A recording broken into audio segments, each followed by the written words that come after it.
हमारी असी इन वक्त मां समझा तो तकरीबन टाइम थे तो 9 थे तो रात जो इन टाइम असां रात जो 9 बजे नेशनल हाईवे बंद कई वेठा हूँ। हितां जा जेके असांजा वकील साहब आहिनि घोटकी डिस्ट्रिक्ट बार जो सदर साईं शाहनवाज़ वसीर साहब आहे, ॿिया डिस्ट्रिक्ट बार जा मोज़िज़ वकील साहब आहिनि।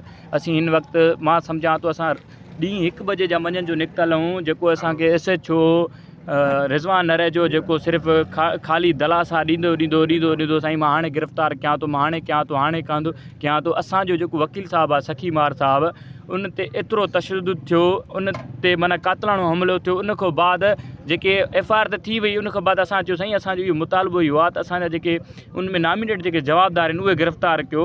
हिन महिल ताईं साईं असांजा जेके जवाबदार आहिनि उहे गिरफ़्तार करण जे लाइ तयारु न आहे। उहे जेके माण्हू जेके परियां आहिनि उहे जवाबदार वॾेरनि जा माण्हू आहिनि, उहो ख़बर न आहे। हिते असां वटि पुलिस आहे कोन, कानून आहे कोन, ला कानूनियत लॻी पई आहे। हिते असीं वकील साहब वेठा आहिनि ऐं ॿिया पब्लिक जेके ॿिया आम माण्हू वेठा आहिनि, पर कोई हिते तार बि काई ॻाल्हि ख़बर कोन्हे। असां हिते छा सम्झूं, हिते कानून आहे कोन, ला कानूनियत लॻी पई आहे, ज़ुल्म आहे हिते। ॿियो साईं हिकिड़ो वरी ॿियो वाक़ियो थियो आहे सरहद शहर में, हिकिड़ो नंढो मासूम अगवा थियो आहे, ख़बर पए कोन थी कानून हाल छा आहे।